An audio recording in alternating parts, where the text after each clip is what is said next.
In this video, I'm playing Backgammon versus the Bot with my friend Antoinette-Marie Williams. Thank you for joining me. I hope you enjoy this video. Please like and subscribe, and you'll be notified every time I upload a new video. Please let me know what you think in the comments below, what you'd like to see in future videos so I can work on that. My book, Backgammon, Backgame Strategies, is available. There's a link in the description to where you can get it. And if you're interested in lessons, please contact me via email. My email address is in the description.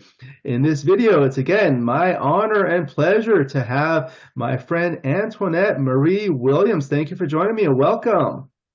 Thank you, Alex. Thanks very much. It's really a privilege to have you. You're one of the most well-known and well-respected women in backgammon, and I have an initiative to bring more women into backgammon, so it's my goal to hopefully do that. How are you doing today? I'm doing well. Looking forward to playing this match. Yes, very good. I look forward to it too. Where are you joining us from? Are you in the New York area? Yes, New York City and Okay, Manhattan. great, great. And how long have you been playing backgammon? Long time, right? Yes, since 1973 for 50 years. Yeah, that's probably like 10 years more than I've been playing. I started when I was little, and I was mentioning to you one of the things I admire about you is not only all the things that you've done in backgammon, but despite the fact that you've gone through a lot in your life, you always have a smile on your face, and it's almost infectious. Well, thank you. Yeah. Okay, so I'll go ahead and share this screen. There we go. Are you able to see the screen now? I am.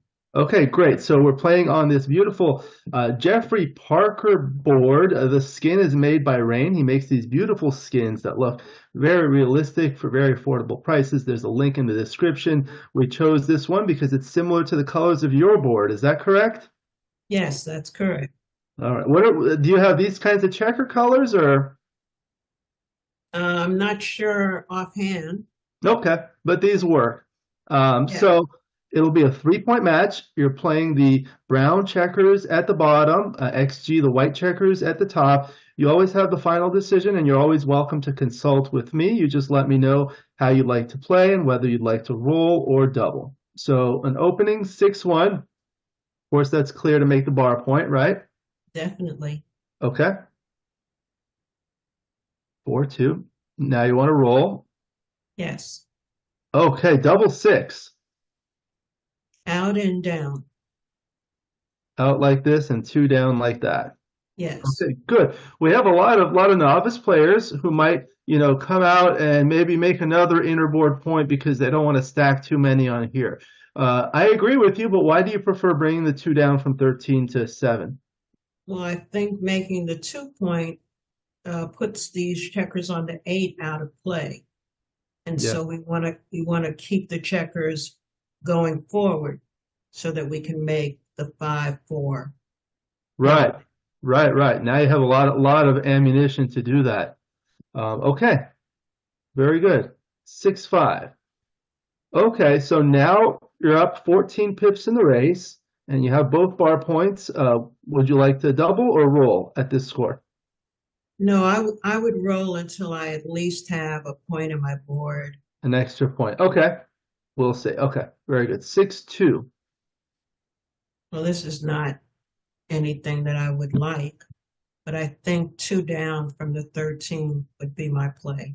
Yeah, that seems like the most reasonable option. Okay. Now 3-1. Okay, still not a double yet, right? Right. Okay. What would you like to roll next? Interesting.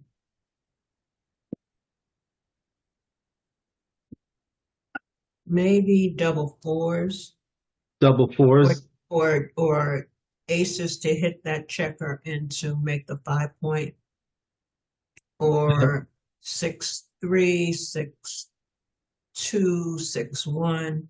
Right. There are a How, lot of options here. how about double 2 to make these 2 points unstack and make a solid 5 prime? That's pretty That good. that would be, yes, that would be a play as well. Sometimes I like to think to myself, what are the things I would like to roll so that I don't miss it if I do happen to roll it, because oftentimes the biggest errors I do is just by overlooking the plays. Okay, Okay, that's so 5-2, all not right. one of the options. Not one of the good options.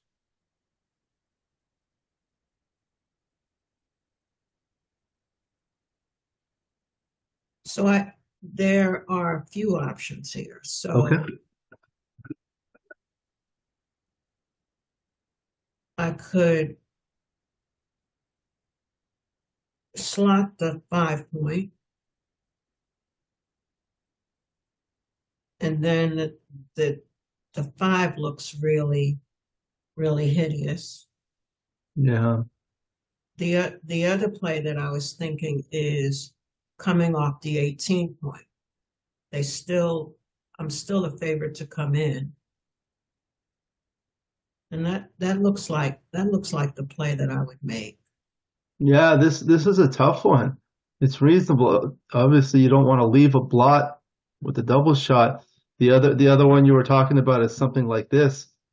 At least, Yeah, that's yeah, that's not good because you have this stack, but right. at least it's only a single shot with a 4 and it's duplicated here. And if you are hit, at least you have an anchor. I don't know. This will be a good one to analyze, but you're the guest. So what would you like to play? I would play 18 to 11. Okay, very good. If you were white here, would you double? What's the pip count? 25 pips. Brown is ahead 25 pips. I think I'm still a favorite to come in. Okay. It's possible for beige to roll to double. Yeah. So if XG doubles here, would you take? Yes. Okay. Let's see. No double, but we were hit. And now, of course, we're going to roll 6, 4, 4, 3. Okay. All right.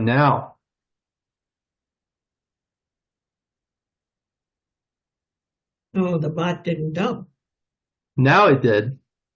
Yes, but it didn't double before. Right. Right. Now I have a pass. Now you have a pass. Yeah, what are the things that you take into consideration? Because we have a lot of beginner players that are learning, when you should double, when you should take or pass. What do you think about when you're looking at this position? Well, I only have ones and threes to come in, and I have no board. I have 3 blotting position or 3 checker 3 points, 2 on the outside, but I'm not really blocking the checkers on the 24 point. So that's the reason why I would pass. Yeah. You think white's going to win a lot of gammons in this position? For sure. Yeah, so that makes it more dangerous at this score because a doubled gammon wins the match. Yes. Okay, so we'll pass and continue. Next game, 6-3. So now it's a 0-1, 3 away, 2 away. And now, of course, we want to roll. So 6-2. Yes. Oh, that's mine. Yes, ma'am. All right. I would hit on the 7 for sure. The question is, where would I play the deuce? I could play a 2 down, or I could play a 2 up.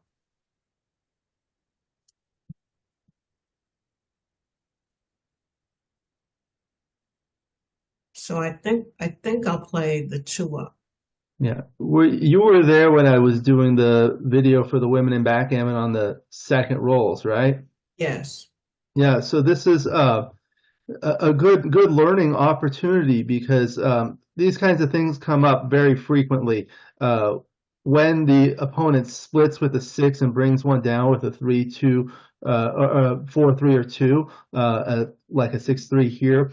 If you're going to hit with a checker from the midpoint with a 6, then it's better to split the back checkers. But if you were to roll like a 2-1, you're hitting off here, then you want to bring one down. They're all very close, but it's a minor thing. The other thing is like with a 5-1, you're supposed to hit twice, but with a 6-5, I'm sorry, 5-1, you're supposed to hit once, whereas a 6-5, you're supposed to hit twice. Okay, 6-2 comes in and hits. Now 3-2. All right, I would come in on the 22 and bring a checker down. A checker down like this. Yes. I'm not afraid here because if my opponent doubles and the score is 1-0, then I would more likely redouble because this would be for the match. Yeah, I don't think white's going to double. Right. Okay. But some people might, some beginners or some people unfamiliar with that particular thing. Yeah, match-based strategies. Yes. The other thought would be like to do this and maybe bring this one down because this is a bigger stack. Not sure if it's a big difference. I didn't consider slotting the 4-point. Do you want to look at it? Yes, I think that's one of the points that I would want to make. I can't make the 5-point, but I think I would. I like this play. Okay, we'll see. We'll see in the analysis. All right, so now 5-3 anchors up. So that's going to make it hard for us to gammon. Okay, double 3.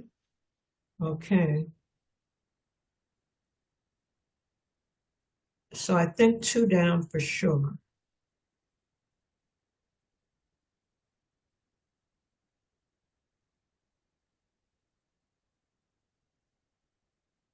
I don't want to make the 3-point because we're putting 2 checkers behind, and we want to make the 4-point.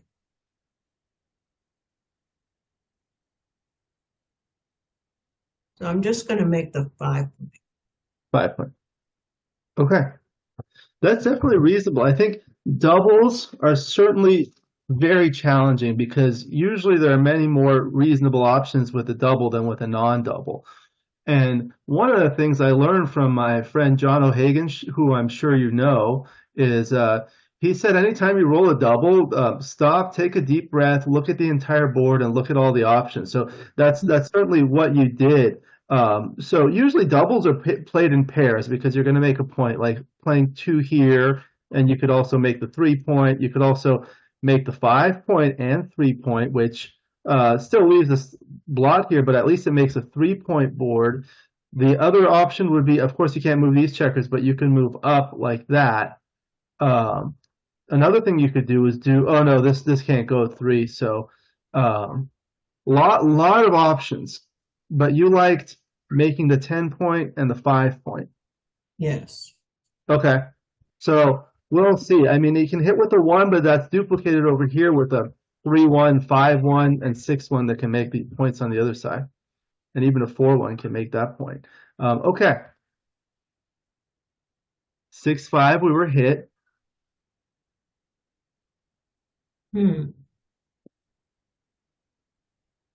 So now there are some blots around.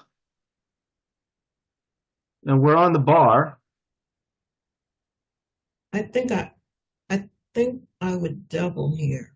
Doing a double. So a lot of people are afraid to double from the bar. What are the reasons why you like to double from here? Well, white has no board. Right. I have everything ace 6, ace 4, 4-3, 5-2. I have a lot of numbers that hit. Double 4s. double twos. So I think I have the best of it in this position. Okay. How would you play a 6-1 or a 4-1 should you roll it? Of course, the 1 comes in, but then with the 6 or the 4, you can either hit or cover. I think I would hit both. Hit both. Okay. Yeah. All right, so we'll double. And would you take if you were white?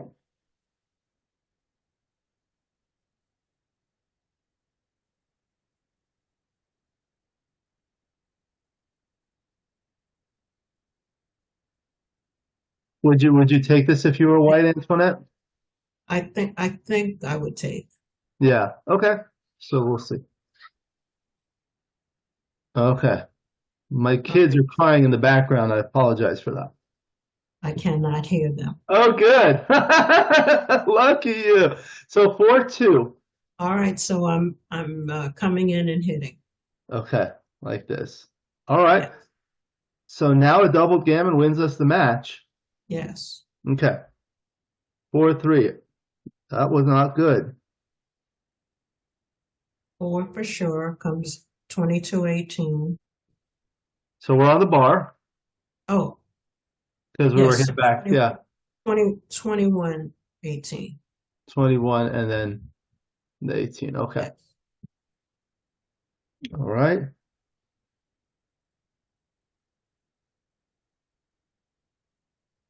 So now double two. Okay, let's see what we're doing here. So I'd make the 4 point for sure. Okay.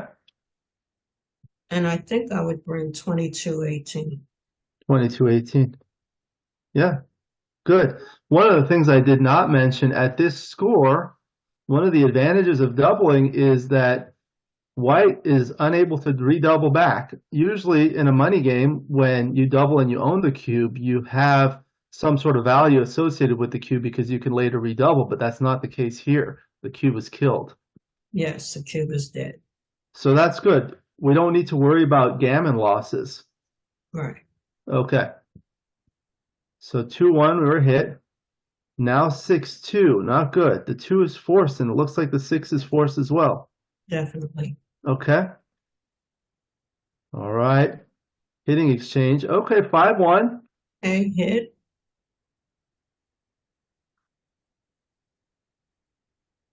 Okay, I'd play 18-13. Okay, that's good. Brings a spare here to be used out here. 3-1. Okay. And now we've got to just rule I'd bring the 13 in. like this. Yeah, I need another builder. So you're going to try to make this point. Yes. This certainly looks reasonable. The other thing I was looking at is something like this with the 5. That provides spares on both points in case white leaves something here with all these stripped points. And then the 2, something else, like even here. I guess, like, in this position, we're not really worried about being attacked or losing a gammon. I suspect the plays might be close, but we'll look in the analysis. But you're the guest, so you get the final decision. Okay. So 13-6. Okay, very good. 6-4, okay. Now double 6. I guess That it's, was a lucky of roll. course, we get 6 pips out of it. Yeah, that was a lucky roll. Yeah. All right. Oh, look at that for white. Yeah. Now 5-1. Okay, 18-13 and then slot the 3. Yeah, this allows you to make it easier on the next roll. Okay, double 4. Uh-oh. Come on, bots always roll these magic numbers. Yeah. It's like So absurd. 6 like this, right? And You want to come in. One of the things about coming in is you're going to lose a crossover, so the next 6 you're going to have to do something. The other thing is if you were to leave this here and play the 2 here, this also slots the back of the prime in case you want to make it. Yeah, I think that play is correct. Which one? 7 to 5 or 6 to 4? Yes, 7 to 5. 7 to 5? 6 to 4. 6 to 4. Okay. Very good. Okay. Double four. Now 4-1. So we All can right. cover how? Yeah, four down and make the 3. That's good. The same idea. You leave the back of this slotted. Yes. All right. Now we're just waiting for a shot, trying to prepare the board or the prime. 13, 7, and 9, 9, 7. Yeah. Okay. 5-3. Now 6-5. Slot 2 points. Okay.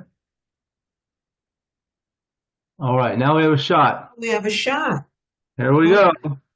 ace. Shake your dice.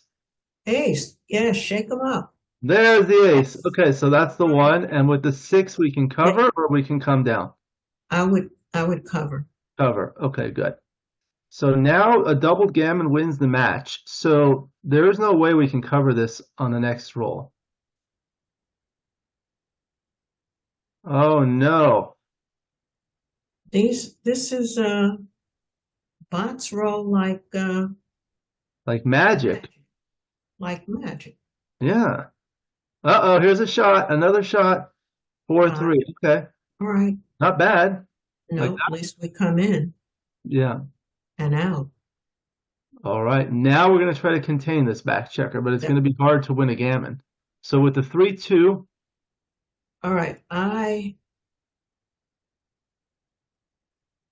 The 3 is obvious to the 15. And the question is, where do I want to play the deuce? I could play the deuce to the 13, and that would only give me, when they come out, I would play both off the 18. Yeah. I think I would agree. So any 6 will come out to here. Right. And a 6-2 would be forced to, he would come out to here.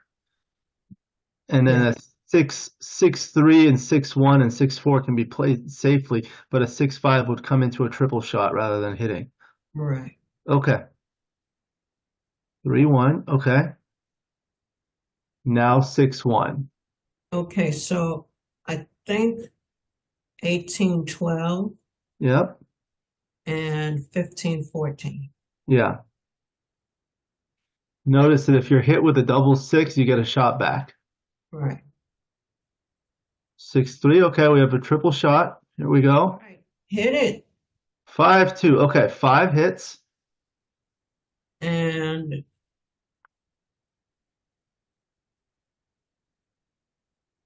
hmm,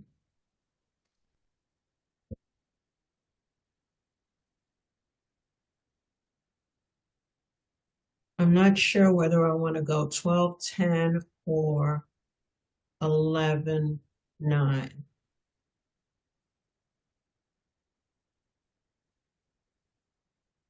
So I think one of the things I look at here is obviously we're going to want to make the bar point or the 8 point or something like that. And then we have 2 builders here. There's no way around that. So here we could do it with like a 5-2 or a 4-1. If you play like this, there's the 4-3 and a 3-2, but you also get a double 3 because you can play 1 here and then 2 there. So that gets 1 extra number. Uh-huh. Yes. Yes, I prefer that play. Okay. All right. 4-1 would have made it the other way, but I think unless you want to come out or you want to bring this down like that. I think I should come out. Come out. Yeah. Okay. And then with the ace Yes. like that. Okay. Yes. All right. Another triple shot. Hit it. Oh, All 4-3. right. We can make it. Very Definitely. good. All right. Now we'll want to come out, right? Yes. All the way. All the way. Okay. All right. Double 5. Make it. Make it. Make it. Okay. 15 down and 13 down. Okay. All right. So now 6-3. Okay.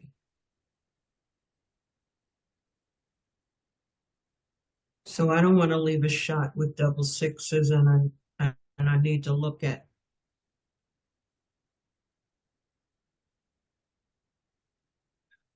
I guess the only way you could avoid it is 6 and 3. Yes, I see. Yes. Yeah. Yes, so I will do that. Okay. Double 5. So 1, 2, 3, and then bear one off. Okay. Yes, bear one Very off. good. So if we win a gammon here, it's the match, but that's pretty unlikely with only one checker on the bar. Well, we never know, do we? You never know. 4-1 like that? Yes. Okay. Double 5 is forced. All right. Okay. No. It's okay. I'll do the rest on autopilot. Okay.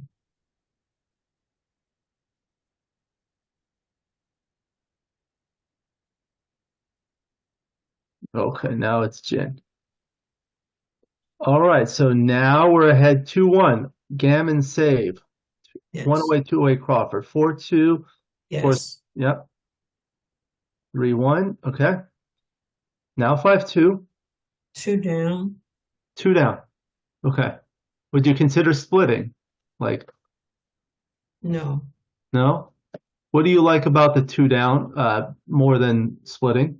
Well, I don't want it. I don't want my opponent to make or hit loose, and then I have to worry about coming in. Okay. Very good. So 3-1. And now 6-3. So that's duplicated.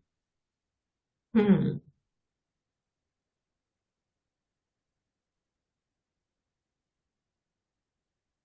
Hmm. I would make my 5 point. Okay, so what are the options? Making the 5 point, and what was the other thing? Hitting, right? Hitting, yeah.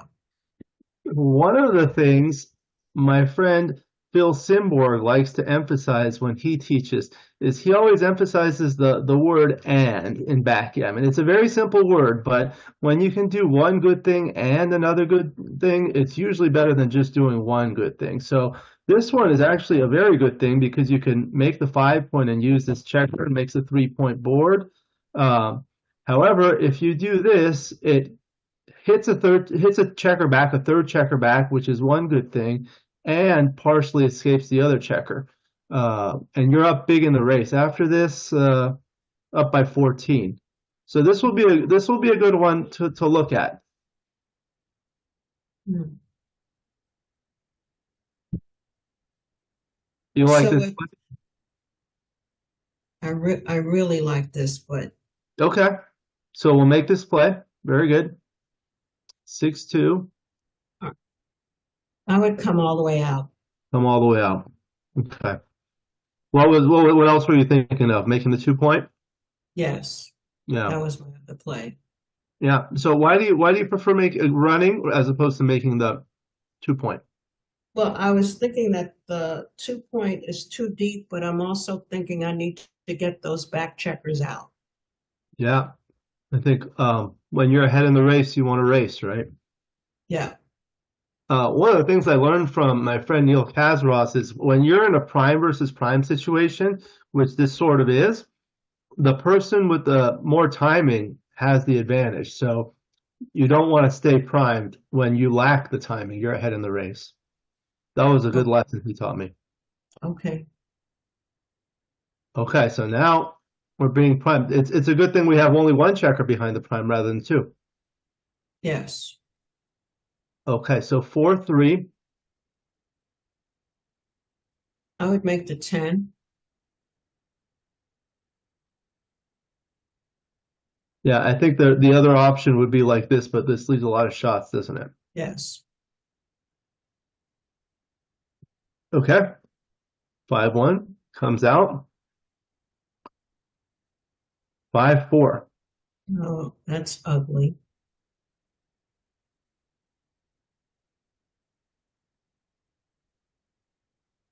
I would just bring two in. You win like this. Yeah, There's also, I don't know, if you hit and play like this, it duplicates the aces and at least puts one on the bar. But I think we're in some trouble. We're going to need to do something. So might not want to have issues on both sides of the board. right. Yeah. Okay. Now 4-3 again. So All right. I just make the 2 point. yeah. All right. Okay. So 6-2. All right, so we have to come down and hit it. So I want to make the bar. Okay. I think I would just play 6-4. Right. Okay. That didn't work out, but Yeah, I would have made the bar. yeah. 2-1. Okay. Okay, we're still breathing. Still breathing. Okay. So I think 1, 2, maybe 3, I and think we should make it. make the 3 point like that. Yeah. Yeah, Okay. So now we're just trying to save the gammons. right. One for sure, 6-4, Mm-hmm. 4-2, and 5-3. Two checkers. Yeah. Okay. All right. Can't move. Okay. So double one. 1, Keep all 3, three to 4. the 23. Yeah, Yeah, that's great. I don't want to get gammon. Right. When you're on the 23 point, you lose a lot fewer gammons than when you're on the 24 point. Okay.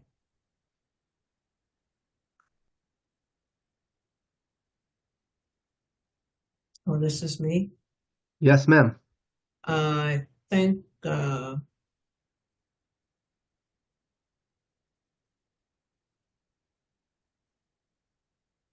1 to the 1 point. From 2 to 1, No, 3-1. 3 to 1. Okay. That's two of them. Okay.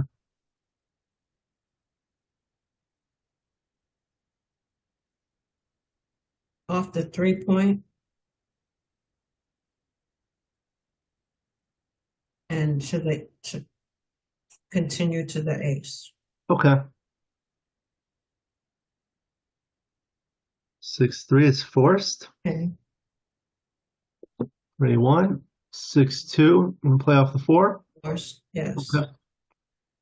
All right. Opened up the 5. All right. 3-2 is a wrong 5, right? Definitely. Yeah. Uh-oh. Oh, yeah. Come on, baby. 4-2. Okay. 4-1 is forced. All right. We might be able to save this gammon here. Rolling against the bot is unclear. Yeah. All the way from the 16. Yeah. Keep that anchor for now. All the way out. All the way up. Mm-hmm. Okay. Roll a Oh. Okay, so 1 and then get the crossover over here. Yes, definitely. Okay. Okay, hit it All right. Well, you want to come in? on the ace. Okay. And then 2 here. Then go to the 7. Okay. Oh, double. Okay, hit it. Okay, 1. Yeah.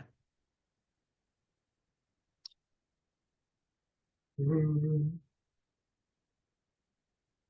I think I want to 11-7. I don't want to get gammon.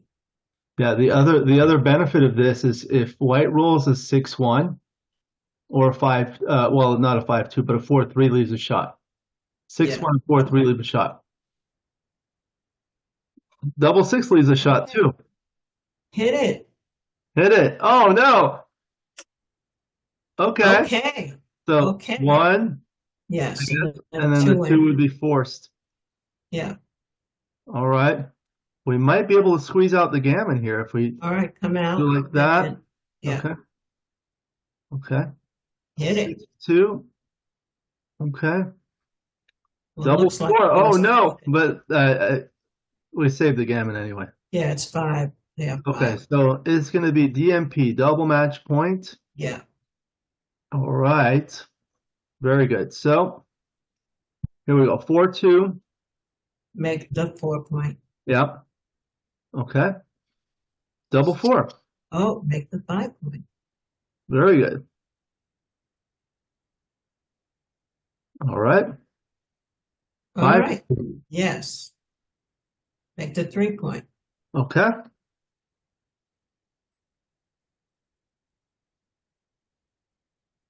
Six down for sure. I think we should hit it here. Yeah. At DMP, these plays are very thematic. Yes. Okay, we were hit back. It's okay. Double 3. All right. One in for sure. Okay. Hmm.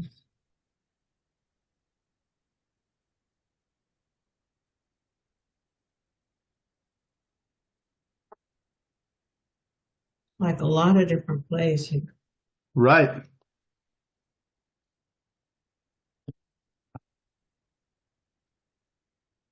I'm not sure. My first thought was to play 24-21, the 2, and then I can make the 7. Well, there's only one left because we came in with 1. Oh, okay. 2-3, 24-21, and 8-5. Okay. So one of the things I tell people, and in particular at DMP, number one, there's no doubling cube. So, and the game must be played to its conclusion, and gammon and backgammon wins and losses do not matter. So without using the doubling cube, there are 4 primary strategies to win. One is the most basic, is the racing strategy, where you just bring your checkers home. 2 is a priming strategy, where you prime either on this side or on this side or whatever. Mm-hmm. The 3rd is a blitzing or attacking strategy. And the 4th is a defensive strategy, like a holding game. Mm-hmm.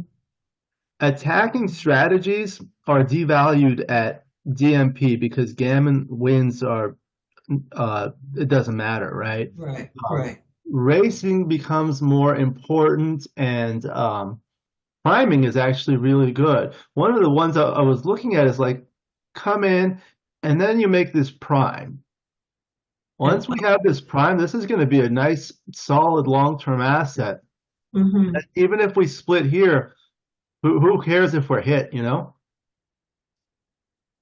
I like this much better than. You like this one? Okay. Yes. I tell people sometimes I'm wrong, but the Well, discussion is a good learning experience. well, we're human. Yes. Okay, 4-2. All right. 5-2. Yay. Yay, yay. So I'm Make gonna the make it, prime and come then up. okay. Yeah. All Very right. good. 5-4. Okay. All right. 4 2-1. what? 2-1. Yeah, 2 in and hit. Yep, that's good. All right. All 6 right. 5. 2-6 from the bar. All right. 2-5. All right, come out. Yep. Once you have this prime, you don't need to worry about blots. Exactly. We're looking Oh, good. look at what it did. It wants Yeah. the back game. Right. Come in on a 4 and 15-14. 15-14. One thing I look at is if you play 15-14, you can hit loose with a double 5 from the 16 point. Okay. Yeah. All right, now this is going to be interesting. 6-1.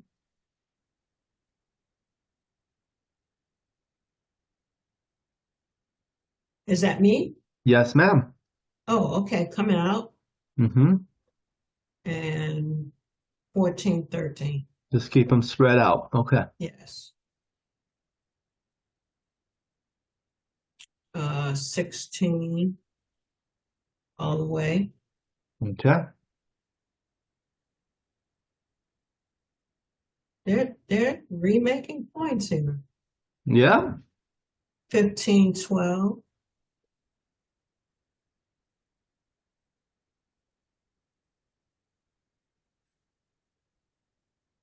13-10. And 12-7. 12-7. Yeah. In these types of positions, it's usually really nice to have a spare here because this is nice because you can hit with sixes. You may want to, you may not want to, but ultimately you're going to want to clear these. So I don't know, these might be close, but we could do 12-7 if you like. Okay. Okay. Mm-hmm. 5-2. All right. 5, 5, 11, 6, Mm-hmm. and 7, 5. Yep. Okay. Okay, so now it moved out of the way, out of harm's way. So we're just trying to bring things home. Okay. 10-6. 10-6, yeah. One of the issues when you're bearing in against the 2-point game is with this position, you look at how all the numbers play. So sixes are forced from the 7-point, right? Right. And the only number that's blocked from the 7-point is a 5. Right. So fortunately, there are two spares here that you can safely play a 5, so you don't leave two blocks with a roll like 6-5.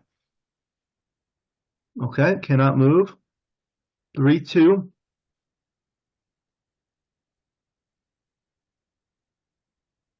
I'm not sure here. Am I more flexible off the 7 or just waiting? Or doing like this. Yeah.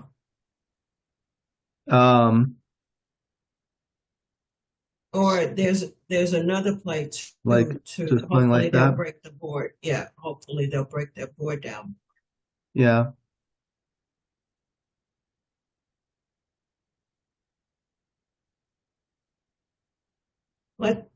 Let's play 6-1. 6-1. Yeah.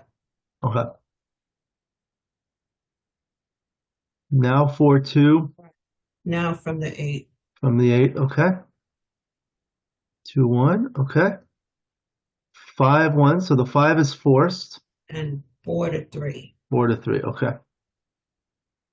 2-1. Now double 4. 1, 2, and then I guess 3-4. Yes. Okay. All right. From the 6. And then 1 off. Yes. Okay. 4-2. All right. 5. Yeah, 5 and Yeah. Yeah. Okay. Now 5-3. from the 6. Yeah. 3-2. From the 3. Like that. Yeah. Okay. All right. We might leave shots now. Wow.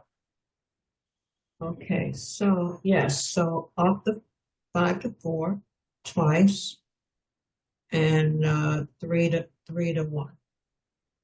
Okay. What are the other options like this, but you don't want to leave them there? No. All right. Very good. 4-3 Mhm. and double 1. So All right. pretty much it. Okay. So I'll finish this game. Just give me a moment. We'll pause. I'll save it.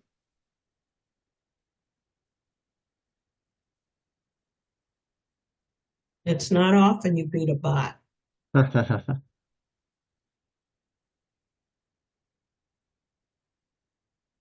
Now we'll analyze it. Well played, world class, fantastic.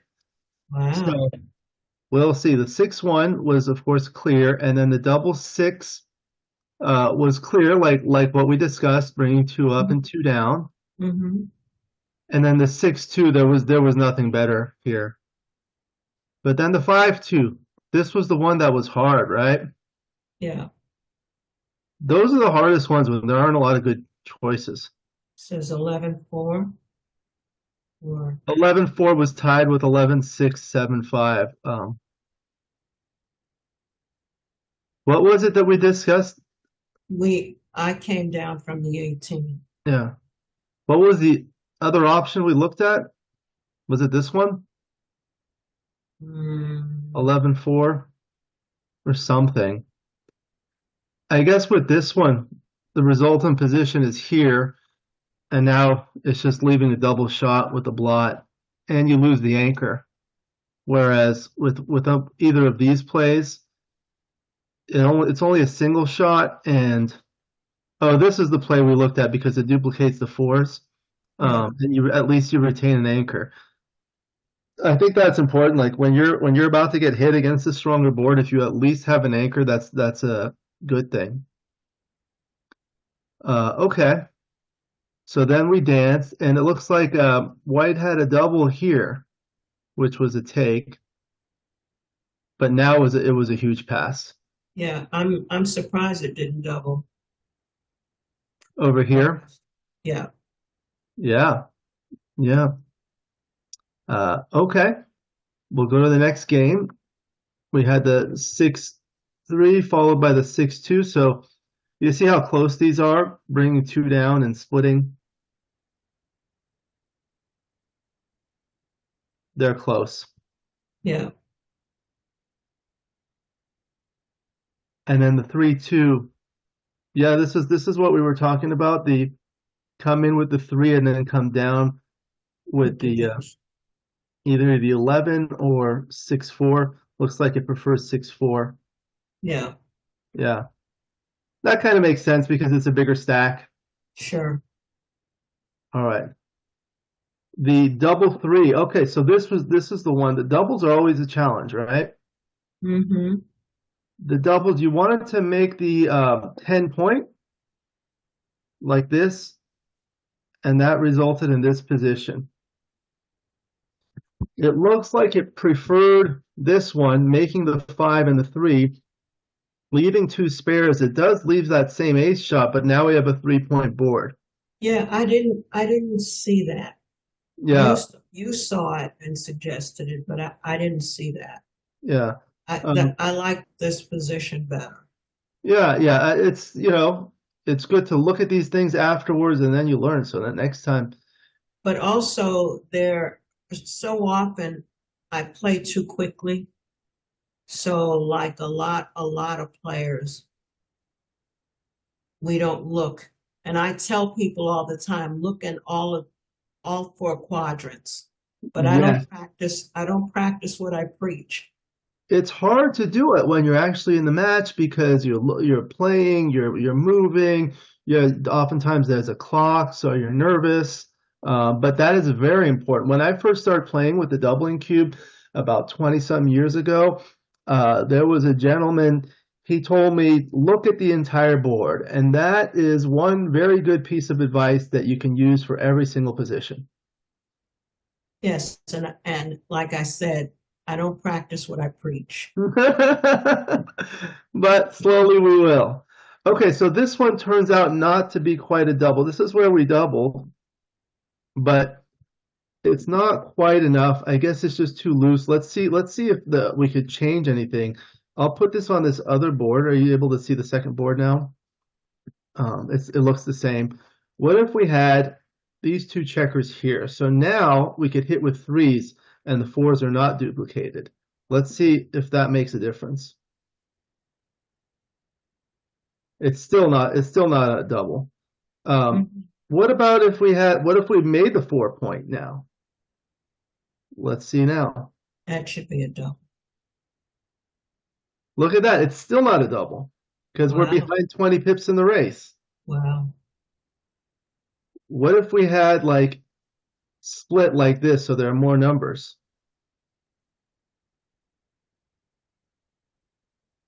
Now it's a borderline no double still. Wow.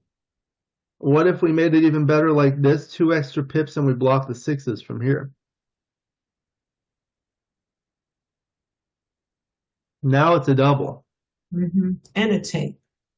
Double and a take. And a take, right.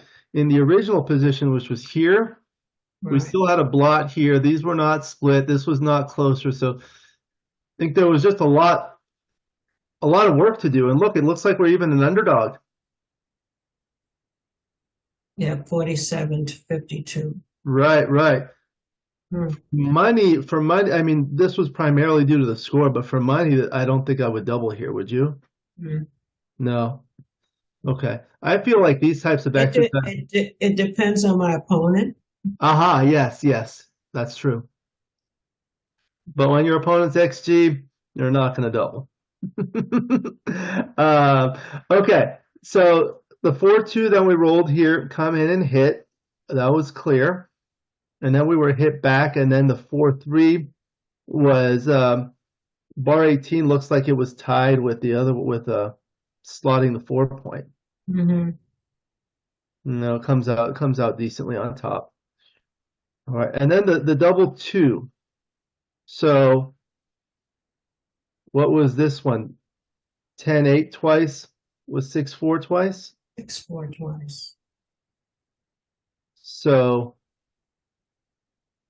yeah, so let's see what this looks like. 10-8 twice with 6-4 twice ends up looking like this.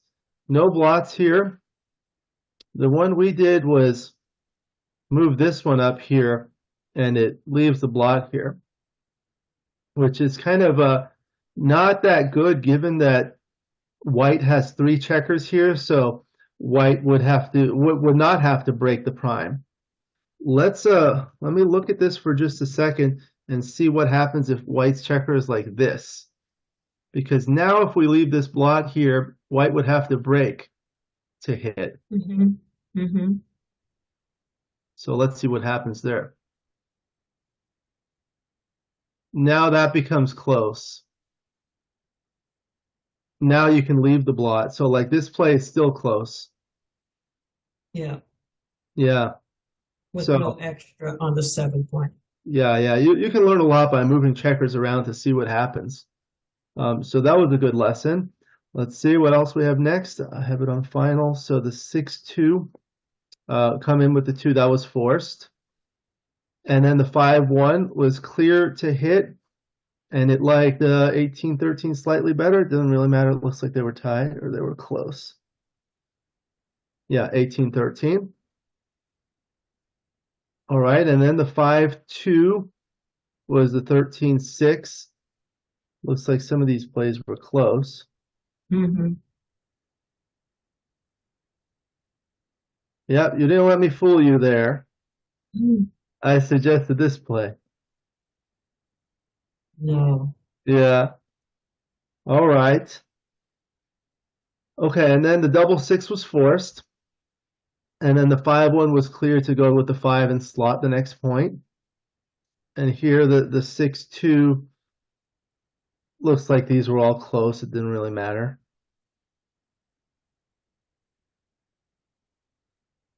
So that's fine. And then what do we have next? The 4-1 was basically, there was nothing really too interesting here. The 6-2. This was interesting.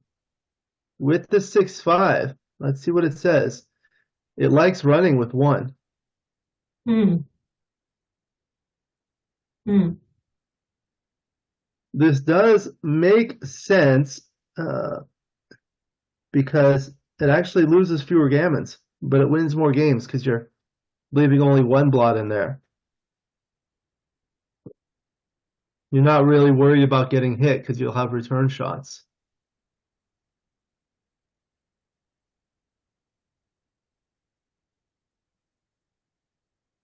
I wonder if the like if it were for money, that might change things.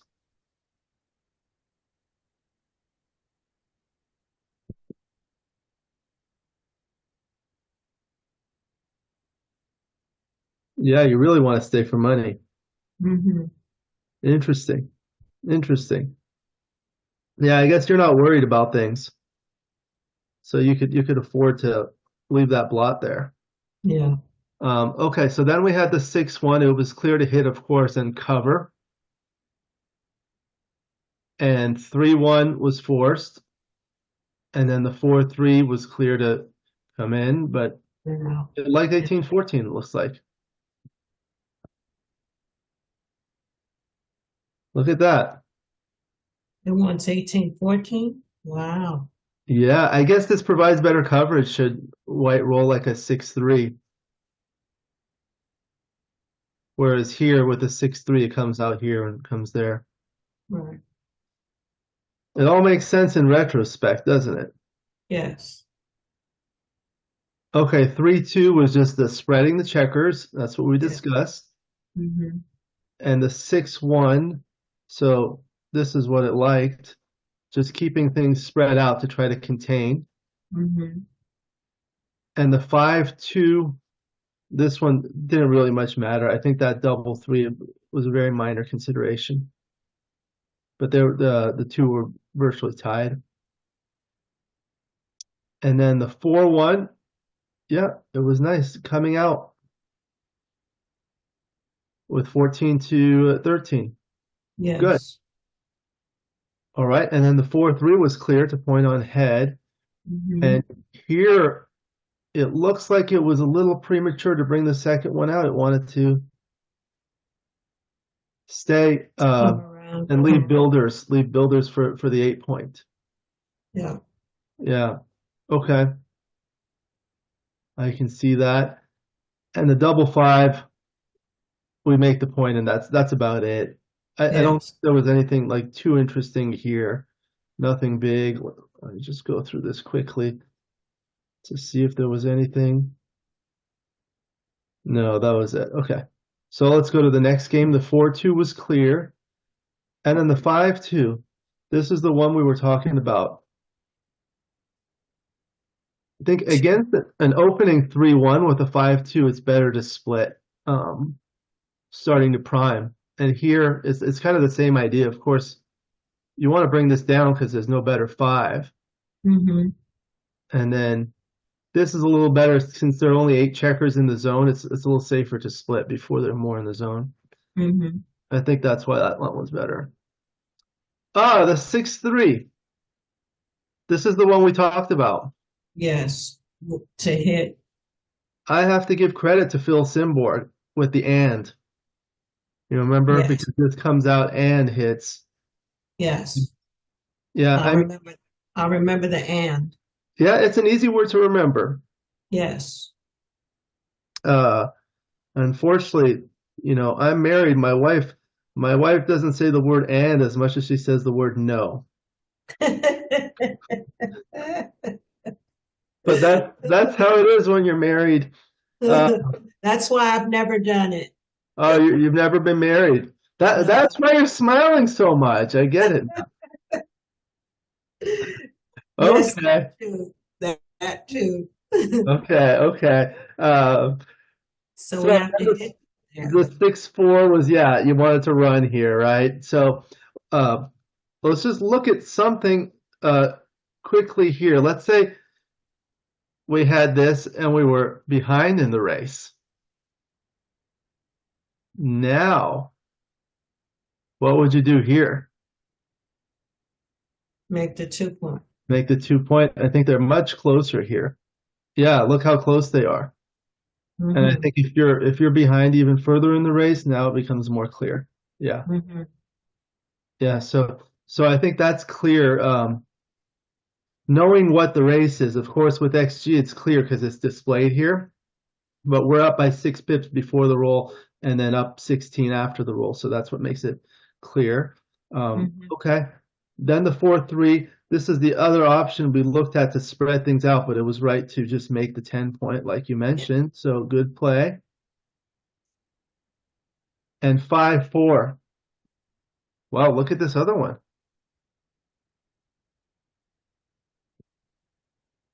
Look how close it was to make the ace point on head.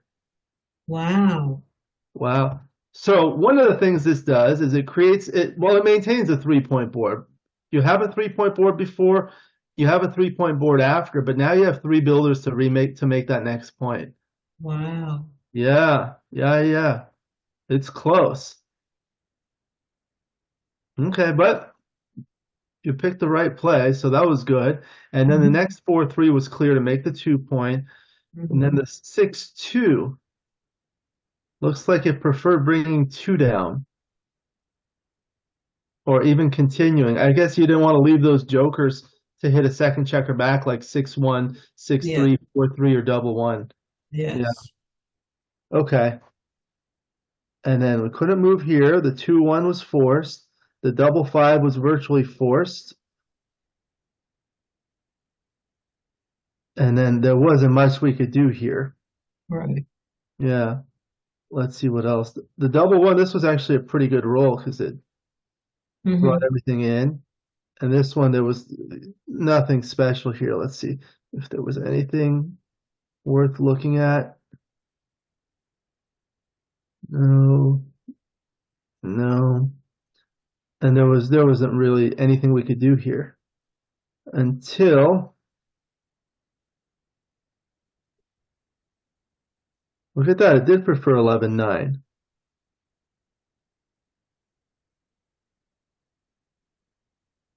I guess what that does is if we were to hit a shot, this this play, if we were to hit a shot and then white rolls a 6-3 or a 5-4, it breaks. Yes. Yeah, or double 3. Okay. What was the next row? 6-4. Yeah. So then the 4 right. And then the 4-1 was right to do that. And then we danced, unfortunately. And the 2-1 we had to hit and leave that blot.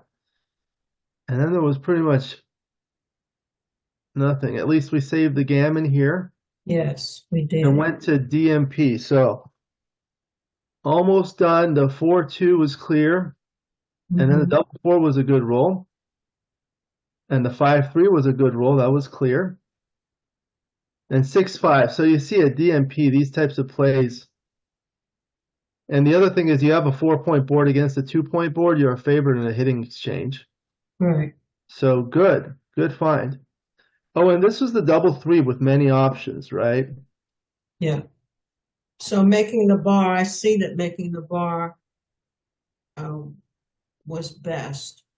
Well, this one, which resulted in this position, was actually, well, it was close. This was second best, but this is the one you were looking at, anchoring up.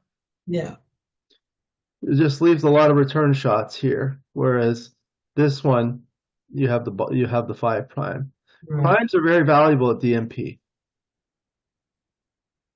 Mm-hmm. Okay. Then we had the 5-2 to play, so that was clear to complete the prime and step up. Mm-hmm. And the 2-1, again, that was clear to come in and hit with the 1.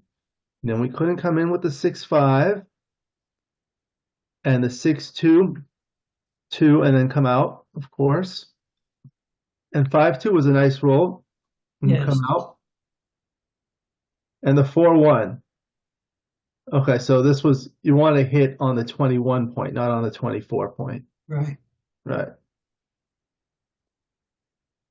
All right, so then the 6-1 looks like all these top plays were very close. It's rather inconsequential. Okay, and then the 3-2. Again, these ones there was nothing really interesting to look at here. Let's just move. The 5-3 was the one we were talking about. Briefly mentioned going to the 6. Yeah, I kind of like they were all tied. It didn't really matter. Mm-hmm. And this was nice, bringing the spares to the higher points. When you have spares on the higher points, that increases your flexibility when you're bearing Right. in against one or more anchors. Um, and the 3-1, okay, so this one just came in, but then this is the one where we were looking at. It looks like they were all very close anyway. Yeah, so not a big deal. And then with this 4-2, you just wanted to clear, although the other plays were actually close too. All right. And with the 5-1, you had to play the 5, and it didn't matter much where you played the 1. And the double 4 was clear to come in and 2 off. And the 5-1 was just 6 off. And then safe over here, safe with the 5-3, safe with the 3-2, and the double one. So this was the one where there were a few options, right? Mm-hmm. Look at that. It likes this. They were all virtually tied. So no big deal What did here. it want to do? What did it want to do with the double aces? Well, it likes this and bearing one off like this. And you leave this huge gap? Yeah, I don't think I would do that. But I mean, the board is bad, so I guess you're able to come out. But I It would has, have done that. I would have done this. Um, okay, then the 4-3 is just, of course, the safe play, and then the double one. This didn't really matter, and that basically the rest was history. the rest was history. Congratulations, world-class play. Good Thank, job. thank you. All right. So let me stop this. I'll go ahead and analyze the match a little bit further, and I'll send it to you, and we can learn some more. But that was a lot of fun. Did you Yes, enjoy that it? was interesting. Good, good. I enjoy this format because it leads to a lot of discussion, and you can learn a lot, and it's fun. Yes, it was very interesting, Alex, to share the conversation about the plays and beat the bot. Awesome.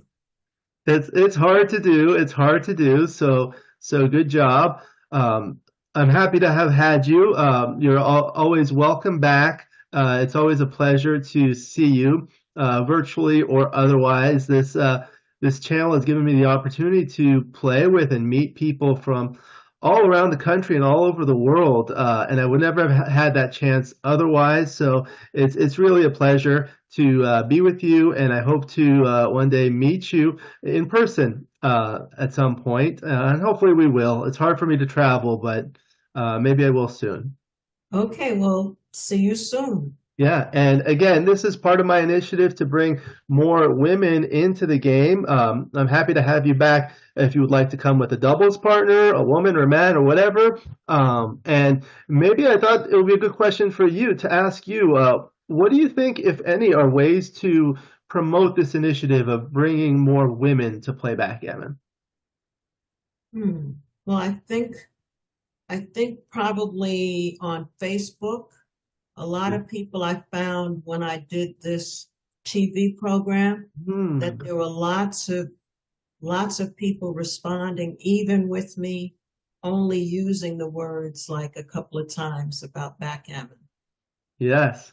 So there are lots of people that look at Facebook or LinkedIn, any of those.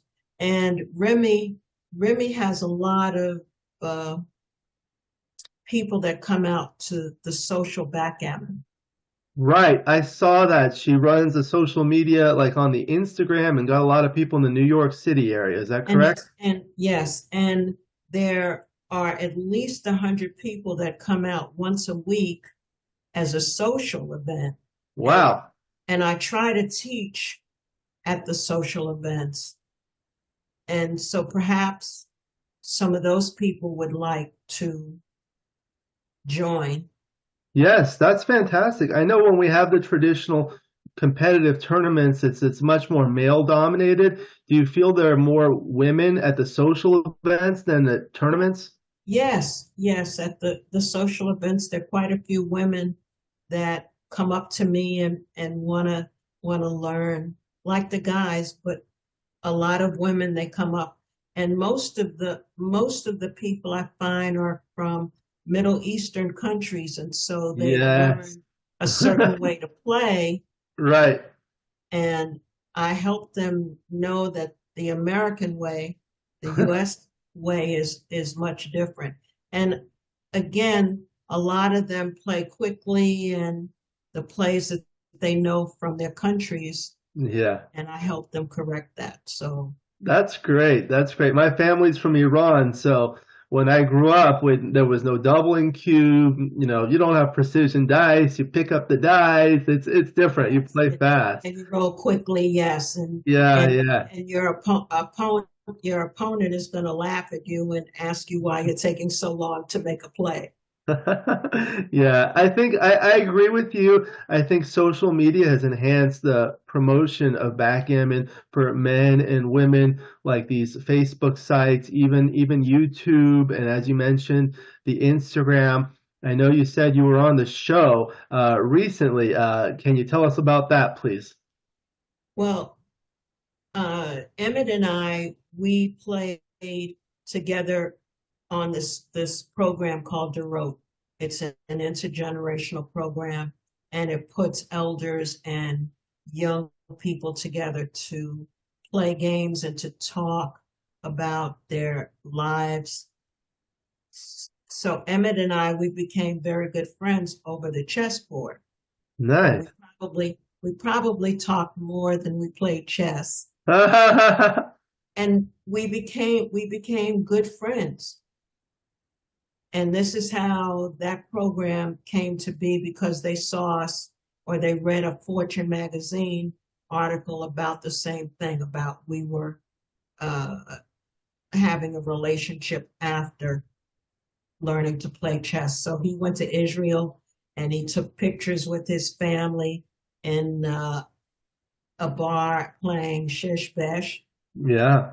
And we talk about other things. We talk about his relationship with his girlfriend. We talk about him being in college. We share different things because I've had some of the same experiences. So this is this has been a good friendship between the two of us.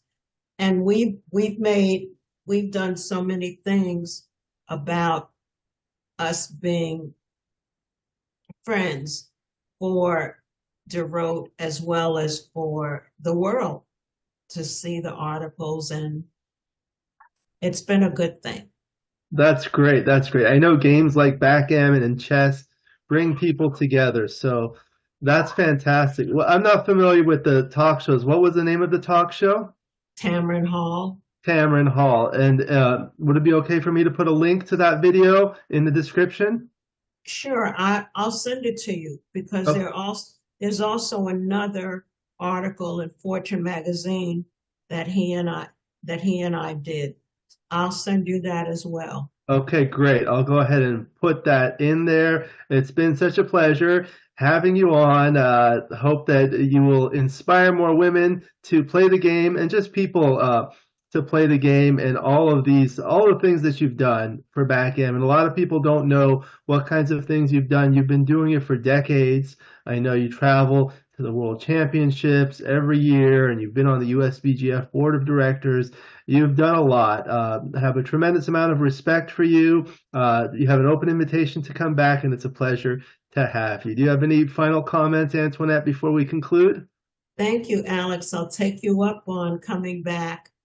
Oh, I And would love that. I would love that. I feel like I enjoy these very much. And there are some other types of videos I do. Sometimes I do interviews. Sometimes we do other things. So I'm happy to do that. well, thank you so much for having me, Alex. And I will come back. Maybe your chess partner can play. Does he play backgammon? No, he not to a great extent, but his mom and dad they just met me at the program, and they want me to teach them backgammon as well. I also teach backgammon on the street, and I teach in schools as well. Oh, great, great. That's actually another initiative I have in addition to getting more women involved, is getting more youth involved. So getting into the schools is good. What's the best way you found to approach the schools? By word of mouth.